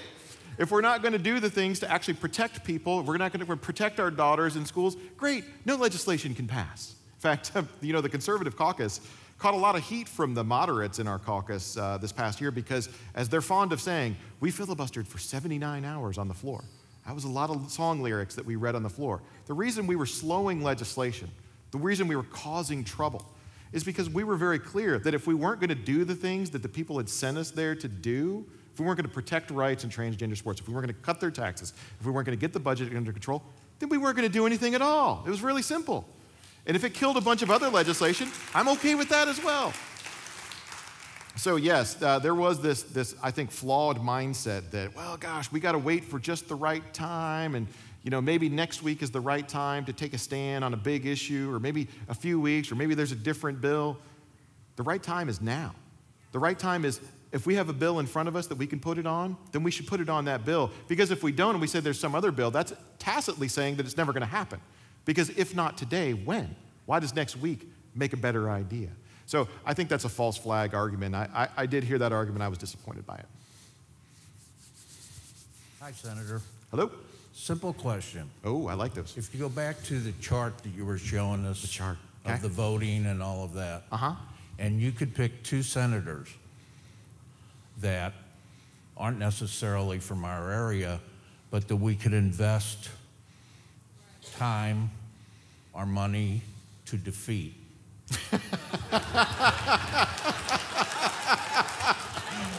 Okay, everybody turn your cameras off.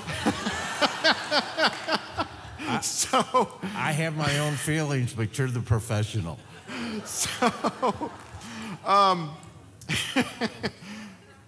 Great question.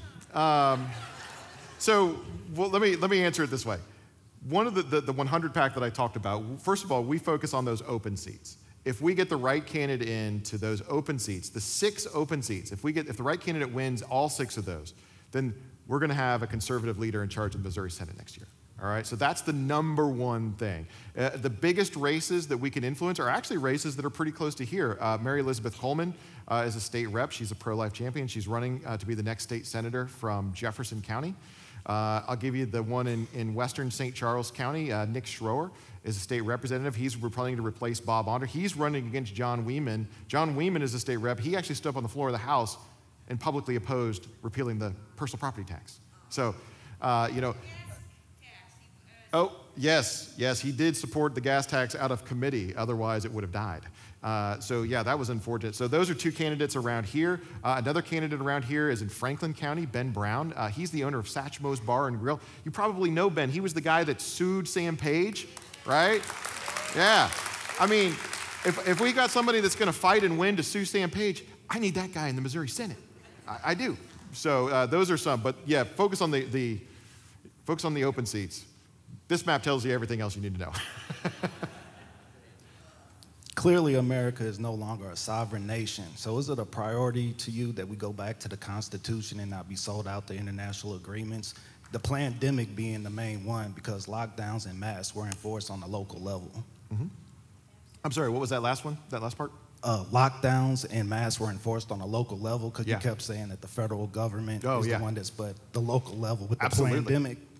Absolutely. It was done through, starting with the state Department of Health and Senior Services, and then the local health departments. And then we also had local individuals like Sam Page and some of the folks in St. Louis City that were making that even worse. But even outside of those areas that got a lot of the headlines for the bad behavior, we were seeing it in our rural areas as well. It's just that it was so much worse in St. Louis County and St. Louis City. In fact, things were so bad in St. Louis City, they were, I think they still are, St. Louis City was requiring its employees not only to get a vaccine, they were requiring them to sign a HIPAA waiver so that the city could directly go into their medical records to confirm it independently of what an individual said. Think about that.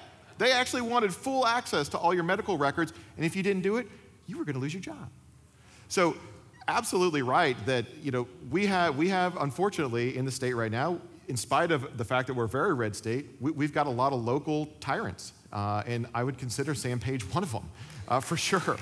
So don't keep voting for the axe. Not you, but we as all. Don't vote for the axe. When things are getting worse, don't vote for the axe. The forest is shrinking. So yeah, you're absolutely right. It was. I also would make the case to you that we could have had far more decisive engagement from the state level, from the governor in particular, and that pains me because I know Mike Parson, and he's a Republican like me. But gosh, you think Ron DeSantis would have put up with a lot of this silliness? No. One of the things I always say, we talk about states that are doing big Republican, big conservative, protecting rights. People talk about Florida a lot, right? Did you guys know that we elect more Republicans to statewide office in the state legislature here in Missouri than they do in Florida? We want a Ron DeSantis here. We want a defender of our rights. So, but your point is very well taken about the local levels. So you brought it up. I brought it up. You talked about all these state agencies taking money and not spending it wisely under the purview of the state auditor's office, which currently is held by the only Democrat in the state. who Yes. has closed that office down. Yep. It's completely operated remotely. It's empty. Right. We have two excellent candidates running for, Republicans candidates running for state auditor. Right. But they have no teeth. Tom Schweik said the same thing, that he could audit all these agencies and state governments, but he had no teeth to enforce anything. Right. But it takes place at the state legislature. What Sure. can we do to change that? Well, we can empower the auditor with authority to enforce that and give him the ability to do that. But really, this is also part of the problem that just we've seen the expansion of government power. And there aren't enough Republicans who are saying they want to limit that in campaign season that are actually doing it. Don't forget, let me go back to something I said earlier. What are the two objectives of government power and growth, right? Every time the government spends another dollar of yours, they just got a little bit more powerful. Every time they pass a law that grants themselves a power or says that they're going to set up a board, they just got a little bit more powerful. And so that's a fundamental misunderstanding. A lot of the folks up here keep saying, hey, we can use government to do all these great things. We can use government to do everything from free college to set pricing levels to raise the minimum wage. I'm here to tell you, the Soviet Union found out the hard way that's not the case. We got to avoid going down the same road under false promises of a better tomorrow if government's more involved in our lives. So we can empower the auditor to do that, but gosh, if I could just get more Republicans to vote against these bloated budgets, I wouldn't need the state auditor to do that. We ought to be doing that right now. What about an independent auditor hired by the state? An independent auditor is great, but having one more person in the chain, if the state legislators and even the first auditor aren't going to hold to the things that they said that they were going to do in campaign season, it's just going to be corrupted again. We have to address the core of the problem. The core of the problem is I believe we have Republicans that are saying one thing and doing something else. If that stays the same, it doesn't matter who the auditor is, I think. Oh, the McKinsey report. Great, thanks, Jim. The McKinsey report, our number one program, our biggest government program in the state of Missouri is actually not education, it's actually Medicaid. It's our Medicaid program. It takes up 40% of our state budget, Medicaid program. We did a third-party audit to the point of an independent auditor that looked at the Medicaid program to see how much waste. They found $1 billion of waste that we throw away every single year based on how we spend that money. One of the things was the item I mentioned about we double reimburse out-of-state patients. That was one of the items. But there was $1 billion of waste. So we already know what the waste is. But that report came out in 2018. It's been 4 years. Republicans simply don't react to that. So until we actually learn to fear and resist government, things aren't going to get better. Yeah, Bill, thank you for everything you do. Really appreciate you. I want to ask for prayer, too, for all the candidates that are running in the primary coming up. I'm one of them, and we all need your prayer, so don't forget us. Yes. So here's my question. Since 2000, I've been really kind of focused on this. How can we eliminate the federal government's hold on the Missouri budget? We've talked a lot about that, but I talked to everybody remember Cynthia Davis? She did a lot for us. So I talked to Cynthia Davis one time, and she was saying that if we cut those programs, the requirements that those programs make on us would almost offset the amount of money that we're giving up. Does that seem reasonable, or is that maybe not the case anymore? No, it does seem reasonable. I mean, I'll give you an example let's look at transportation for a second. Transportation, everybody's familiar about the gas tax that we pay. And by the way, I forgot to answer when I was answering, what can the state do to lower gas prices? We can not raise the gas tax, first of all. And secondly, we can actually do what Florida did and do at least a short-term suspension of the entire state gas tax. That would bring down the cost of gas by 20 cents tomorrow. So we can do that. I got the idea from Florida, go figure. But even on top of the state gas tax, we also pay a federal gas tax, right? We pay a federal gas tax, so if we just decided we didn't want to send the money to the federal government in the first place, I'm willing to bet that we could make a better plan about what roads we thought were important here in the state of Missouri instead of the federal government determining what we're going to get reimbursed depending on what regulations we put on auto dealers or whatever else is going on in the state of Missouri. We could absolutely do that more efficiently. We could do that more efficiently in Medicaid program. You know, one of the biggest reasons we can't reform that biggest program, 40%, the Medicaid program, is because the federal government won't let us. They tell us exactly what the legislators are afraid of, which is if you change anything, if you put a requirement in your Medicaid program that says you can't have any money in Planned Parenthood providers or abortion providers, you're going to lose money. And look what the state's doing. So it's absolutely reasonable. The federal government has gotten so bad. In fact, if you look, you mentioned 2000, if you look back in the late 1990s, only about 15 to 20% of our budget was actually coming from the federal government. Now, under Republicans who took control in the early 2000s, it's increased from 15 to 20% to 50%. So that pains me to say. I just want everybody to know that we're going to cap the lines right now, so the people that are in line will be the last ones able to ask a question. Great, Senator Engel. So, you said on your slide someone we should run for office in order to make a difference. Mm-hmm. So I just want to mention I'm running for State Senate, District 24th, which is Jill Shoup's district, which is in this area. So I'm running in this district. I just mentioned to you, my name is George Haruza, and I grew up in a communist country where the ultimate end result of the kind of government that we're heading in, you have ultimate government dependency, the need, basically, if ever you get everything from the government, you give everything to the government. And so I hope to join you to hopefully eliminate the state income tax in Tennessee, where I just was doing really well. Thank you.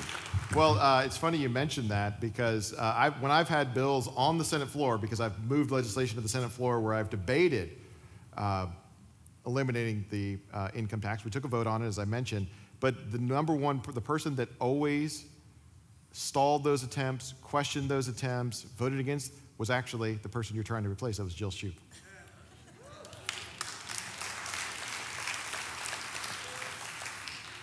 Bill, how supportive is the state Republican Party? I mean, they're always soliciting me for money, and, how supportive are they of you? And who again? The state's Republican Party. Who's that? Well, I know, I kid. I can give you names, but I didn't want to. I kid. No, I think it's important to point out that I'm not popular in Jefferson City. I'm not. I'm not popular at all in Jefferson City. So, and the reason I'm not popular is I'm not popular in a lot of establishment Republican circles because these are the kind of things I do, right? The state Republican Party has been focused for the past 20 years on getting more Republicans elected. My message is different than that. We have plenty of Republicans. What we need are the right Republicans. So the state Republican Party is not focused on what type of Republican. I would love to have their help. They're the ones that developed the platform. I think they should hold elected office holders accountable for the ones that deviate from it.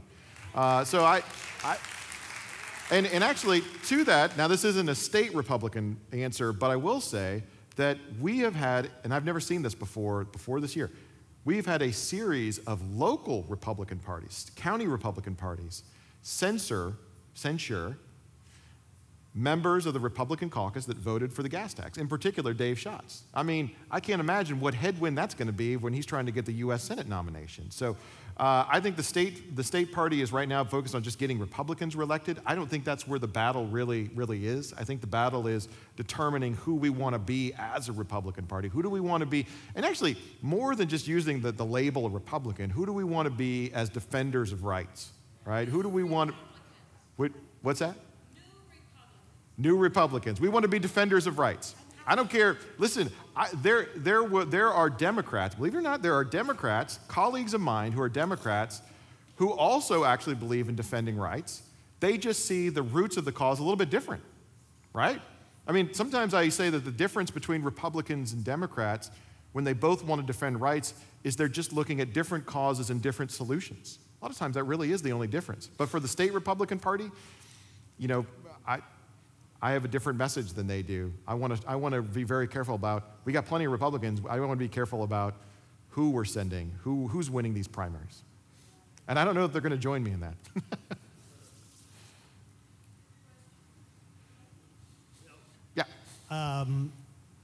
We need people like you willing to stick your neck out and be unpopular. I have a message to you from Lisa Panett, who is our closest person to kind of tell us what's really going on inside of Jeff City, who goes there unpaid, won't take a dime from anybody, right, and sticks her neck out. So I'm going to ask you a tough question. Okay. Mike Parsons and Eric Schmidt, why can't we get some kind of accountability on what they're doing? And will you give us your opinion on their grading? Whew, everybody turn the cameras off? No, I'm just kidding. So I have never been, first of all, I've never been afraid to disagree with Mike Parson in public. And he knows that he's angry at me right now, I think. It's okay. I think that he has been a horrible steward of the state budget. And by that I mean that we have seen more increases in the state budget under Mike Parson and Eric Greitens for the year and a half before that than we saw in all the Democratic governors that have ever held office, in every year a Democrat has ever held office in the history of the state. That's how much they've grown the budget. So that's not fiscal conservatism. I stood up on the floor when those budget bills came to the floor and asked for a moment of silence for the death of fiscal conservatism. So I think that Mike doesn't understand the proper role of government and what fiscal conservatism actually means.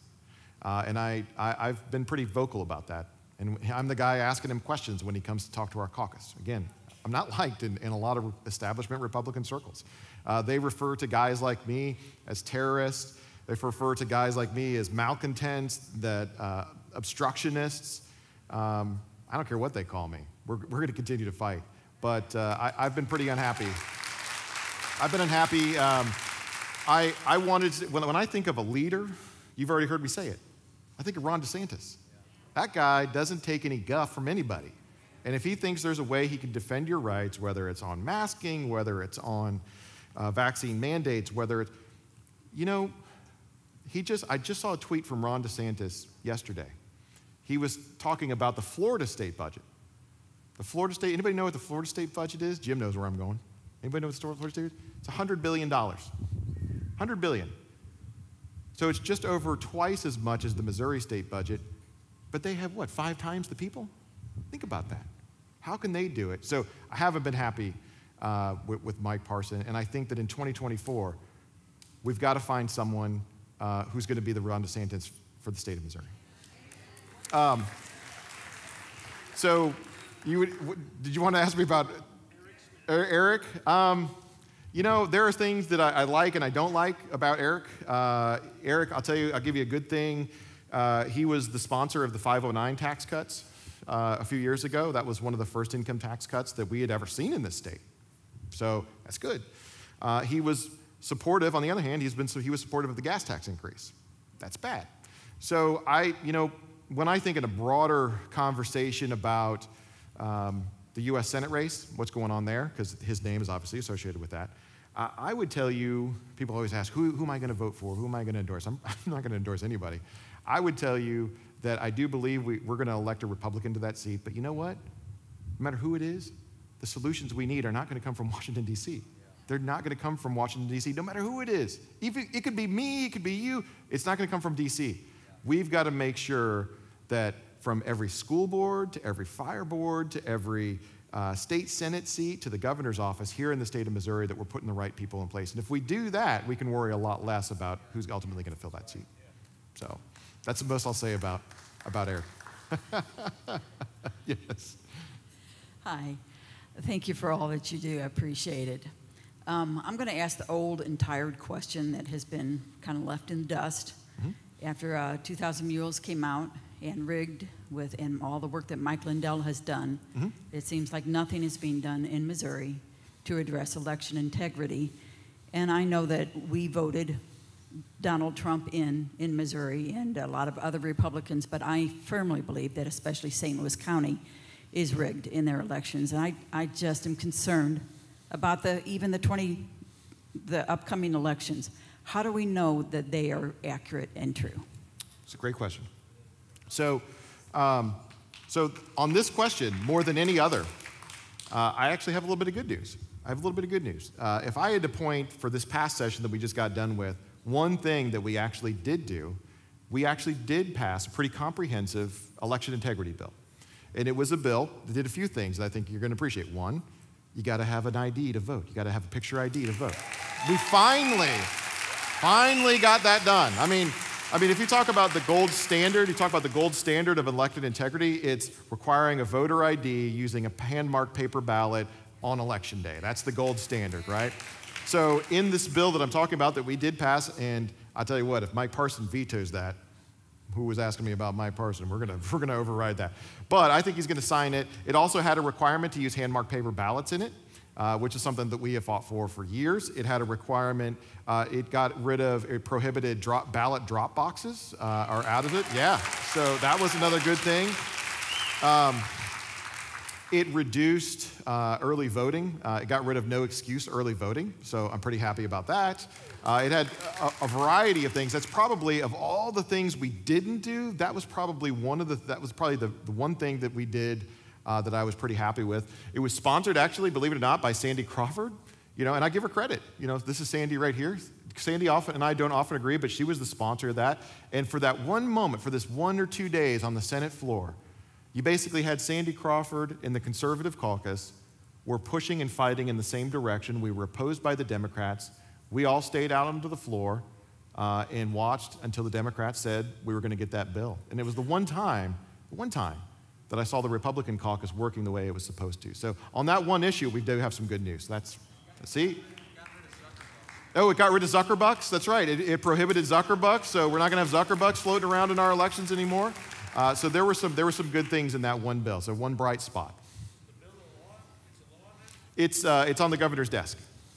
It's on the governor's desk. I expect him to sign it, but if he doesn't sign it, rest assured, I think we're going to override it with a veto. Override his veto. So, Paul. You thought you were going to get away without a question. No, I just wanted to give a comment for some, I know most of you guys, you're either my neighbors or my parishioners, but I wanted to tell you how much of a conservative this guy is. And I felt in my heart to tell a story, so if everybody could bear with it. So Bill came to the Senate in 2016, and I didn't know him. And it was just, Bill this, Bill that. He's always causing trouble.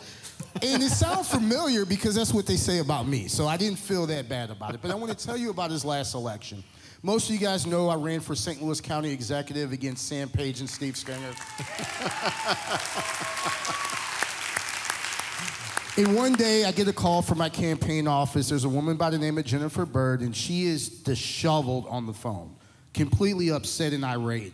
And I'm trying to calm her down, and I'm asking her what's going on.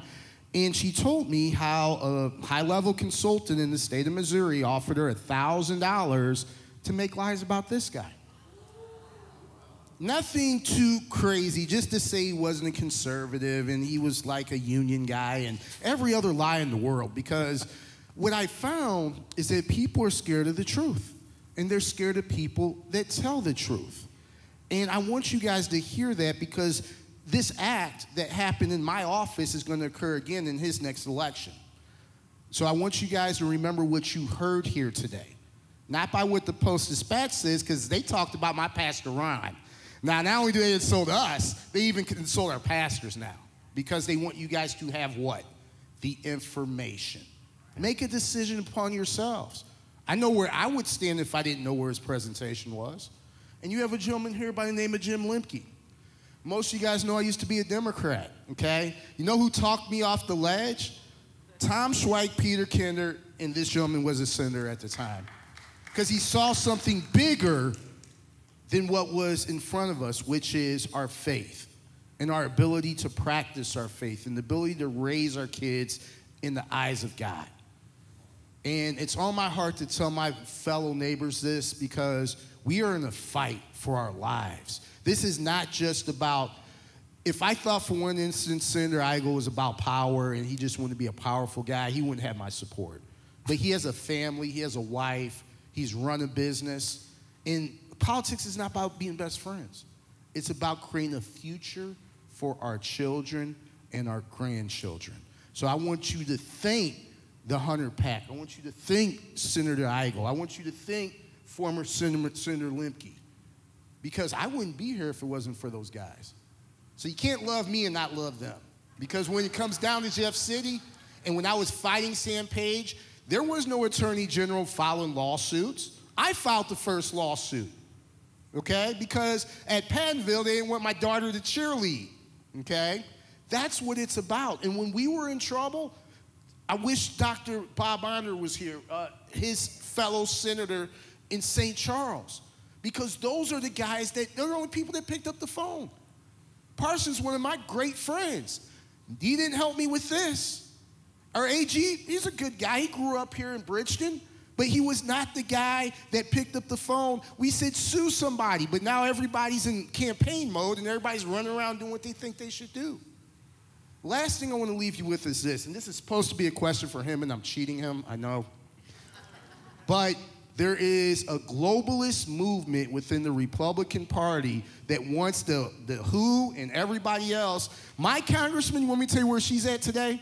I'm in Grace Church. She's at Davos as a featured speaker next to John Kerry and Al Gore. So my point is that, well, I only say it once. I'll let you guys say it again because I want to sum this up because this isn't fair.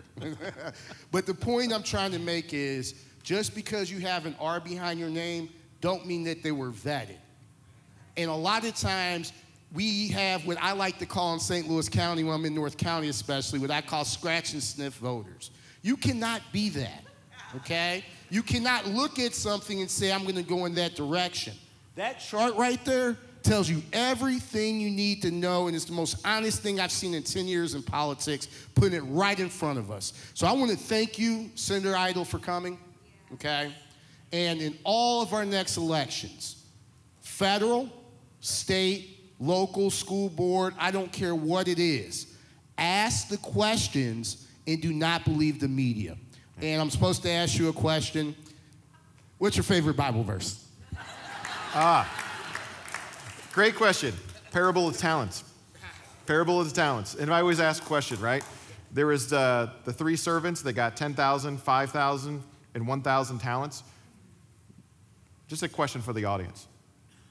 Which one do you believe you are? Which one of those 3? Anybody? Did you get the 1,000? Did you get the 5,000? Did you get the 10,000? Here's the answer. You got all 3. We live in the greatest country on earth. And we got to fight for it. You got all 3. And we're lucky enough to be here today. Let's not lose it.